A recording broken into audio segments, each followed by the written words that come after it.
Hello students, सिद्धि शिक्षा app में आपका स्वागत है। आज हम पढ़ने वाले हैं English reader class 8 chapter 23 where the mind is without fear. Okay, ये लिखा है रविंद्रनाथ जी टैगोर ने। ठीक है, तो इसमें बेसिकली रविंद्रनाथ जी क्या बोलना चाहते हैं, जितने भी क्या है इंडिया के पर्सन हैं, लोग हैं, उसे वो क्या करना चाहते हैं, मोटिवेट करना चाहते हैं, उत्साह करना चाहते हैं कि वो एक ऐसा राष्ट्र बनाए, एक ऐसा समाज बनाए जहाँ पर जो लोग हैं उसका जो माइंड है ना, माइंड यहाँ पर ये हो रहा है कि उनकी जो सोचने समझने की शक्ति है वो क्या रहे, बिना डर के रहे, वो अपना निर्णय खुले बिना डर के ले सके। ठीक है, वो ऐसा समाज बनाना चाहते हैं और ऐसा समाज बनाने के लिए, शक्तिशाली राष्ट्र बनाने के लिए उन्हें कैसा चाहिए, ये जो आपका शक्तिशाली राष्ट्र बनाने के लिए जो भाव है ना, कौन सा वाला, आपका राष्ट्रवाद वाला जो भाव है वो बहुत ही ज़्यादा ज़रूरी हो जाता है। ओके, तो बेसिकली ये जो पोएम है उन्होंने लिखा था जब हमें इंडिया को आज़ादी नहीं मिली थी, तब लिखा था।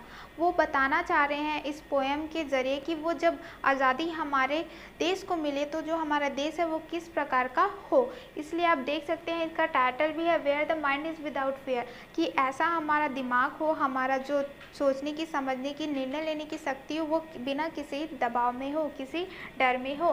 तो चलिए प्यारा सा ब्यूटीफुल पोएम को हम क्या करते हैं, रीड करते हैं। ओके, तो यहाँ पर आपसे पूछा गया है what according to you is freedom. आपसे पूछा गया है कि ये आज़ादी आपके हिसाब से क्या है। ठीक है, जो अंधविश्वास पे बिलीव ना करे, है ना, जो क्या बोलते हैं मिथ है, जो टैबू है, ये सारे पे बिलीव नहीं करे, वो भी क्या है, एक प्रकार का फ्रीडम है।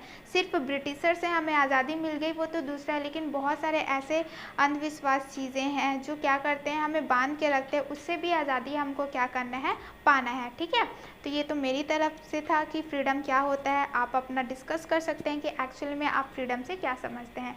तो फर्स्ट लाइन है where the mind is without fear and the head is held high. ठीक है, तो ये उन्होंने तब लिखा था जब हमें आज़ादी नहीं मिली थी। तो वो ऐसा राष्ट्र चाहते हैं जहाँ पर कोई भी इंसान वो अपना निर्णय खुद ले सके, किसी के दबाव में नहीं, क्योंकि जब हम गुलाम थे तो वो जो बोलते थे हमें करना ही पड़ता था। तो जब हमारा देश आज़ाद हो तो ऐसा हो कि जितने भी इंसान हैं वो अपना निर्णय खुद ले सके और बिना डर के ले। ठीक है, and the head is held high. ठीक है, अब क्या है, हमें झुक के रहना पड़ रहा है, हम किसी की गुलामी कर रहे हैं तो हमारा हमेशा झुक के रहना पड़ रहा है। तो जब हम झुकते हैं तो हमारा सिर भी झुक जाता है। तो जब हम खुद से निर्णय लेंगे, वो डर हमारे अंदर नहीं रहेगा, तो जो हमारा सर है वो हमेशा कैसे रहेगा, गर्व से ऊपर रहेगा। तो वो ऐसा राष्ट्र चाहते हैं जहाँ पर हम अपना निर्णय बिना डर के ले सके और जो हमारा जो सर है वो हमेशा ऊँचा रहे।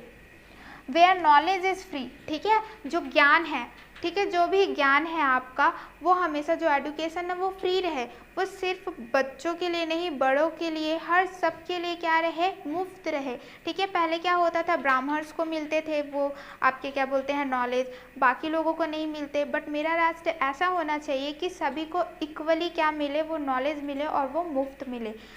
Okay, Where the world has not been broken up into fragment by narrow domestic walls। तो यहाँ पर क्या बोला जा रहा है कि पूरे वर्ल्ड की बात कही है, पूरे दुनिया की बात कही है कि मैं एक ऐसा, ठीक है, क्या बोलते हैं, संसार चाहता हूँ जहाँ पर ये जो छोटे छोटे फ्रैगमेंट्स में, टुकड़ों में ना बटे हों, ये जो दुनिया है वो छोटे छोटे टुकड़ों में ना बटे हो। ठीक है, और फ्रैगमेंट किस में बटे हों, बेसिकली आपका यहाँ पर बोला गया है narrow domestic wall. Narrow domestic wall मतलब यहाँ पर दीवार नहीं, यहाँ पर बोला गया है आपका अंधविश्वास।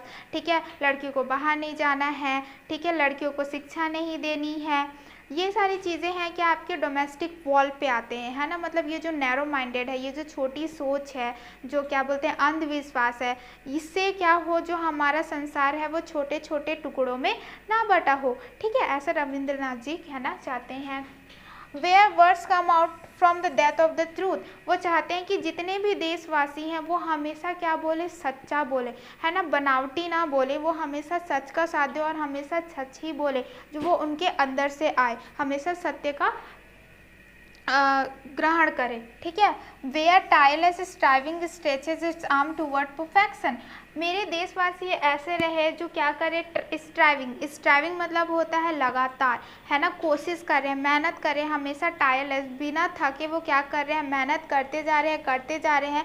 जब वो इतना मेहनत करे कि वो पूरी तरह से क्या हो जाए, परफेक्ट हो जाए, एकदम अच्छा हो जाए, है ना। अगर आप क्या कर रहे हो, कुछ भी चीज़ आप स्टार्ट करते हो करना, आप पहले अच्छे नहीं होते हो, फिर धीरे धीरे वो चीज़ें करते जाते हो, कोशिश करते जाते हो, तो आप उसमें परफेक्ट हो जाते हो, ठीक है। तो वो चाहते हैं कि मेरे जितने भी देशवासी हैं, जितने भी हैं, वो क्या करें, ऐसे ही मेहनत करते रहें और हमेशा उनका जो आर्म है, उनका जो हाथ है, वो किस पे जाए, परफेक्शन, हमेशा जो भी चीज़ वो करे बहुत मेहनत करे और हमेशा परफेक्ट हो।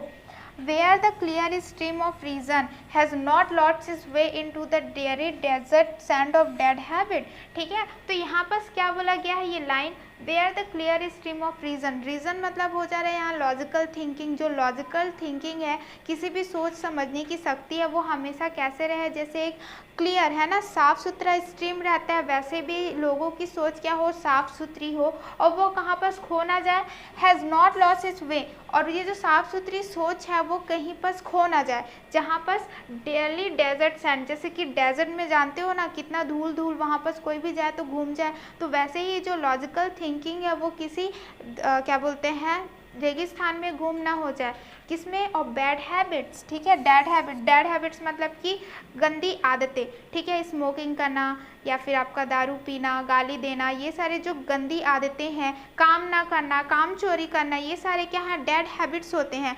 तो ये डेड हैबिट्स में जो लॉजिकल थिंकिंग है, जो आपकी मेहनत है, वो कहीं पर खो ना जाए, ऐसे रविंद्रनाथ जी कहना चाह रहे हैं। Where the mind is led forward by thee into ever widening thought and action। ठीक है, यहाँ पर बोलना चाह रहा है जो हमारा थिंकिंग है, जो हमारी सोच है, वो हमेशा आगे बढ़ते जाए, ठीक है, बाय दी तुम्हारे, है ना, जितने भी पीपल है, दी मतलब होता है यू, जो भी आपका सोच है वो हमेशा आगे बढ़ते ही जाए, कहाँ पर बढ़ते जाओ, और वो एवर वाइडनिंग, है ना, वो हमेशा चौड़ा होते जाए, नैरो नहीं हो, है ना, संकुचा मत हो कि मतलब कि एकदम छोटी छोटी सोच ना, वो सोच बहुत बड़ी होते जाए, अच्छी सोच होती जाए, ठीक है। वो सोच को आपको क्या करना है, एक्शन में भी कन्वर्ट करना है, जो आप सोच रहे हैं, अच्छी सोच रख रहे हैं, उसे आपको एक्शन में भी लाना है ना, काम भी करना है। जैसे कि आप दूसरों की मदद करना चाहते हैं तो सोचने से नहीं, आपको करने से होगा। तो वही बोल रहे हैं कि वेयर द माइंड, हमारा जो सोच है वो क्या हो, आगे बढ़ता जाए और बहुत फैलता जाए, क्या, अच्छी सोच में और अच्छे काम में। Into that heaven of freedom my father let my country awake। ठीक है, into that heaven of freedom, ठीक है, तो फ्रीडम को किससे कंपेयर किया गया है, आज़ादी को किससे कंपेयर किया गया है, यहाँ पर स्वर्ग में, ठीक है। तो बेसिकली ये क्या कह रहे हैं, रविंद्रनाथ टैगोर जी गॉड से आग्रह कर रहे हैं कि मेरा जो देश है वो ऐसे ही रहे, जहाँ पर माइंड ऑफ फियर में जो डेड हैबिट्स है वो डेजर्ट में खो ना जाए, हमेशा हम अच्छी चीज़ें करें, ठीक है। तो ये बोलना चाह रहे हैं, ये फ्रीडम हमारा हेवन की तरह हो। और माय फादर यानी यहाँ पर गॉड को बोल रहे हैं, लेट माई कंट्री अवे, कि मेरा क्या हो जाए, जो कंट्री है, मेरा जो देश है वो क्या हो जाए, उजागर हो जाए, जग जाए, है ना, कि ये सारी चीज़ें करेंगे तो बेसिकली मेरा जो राष्ट्र है वो वैसा बन जाएगा।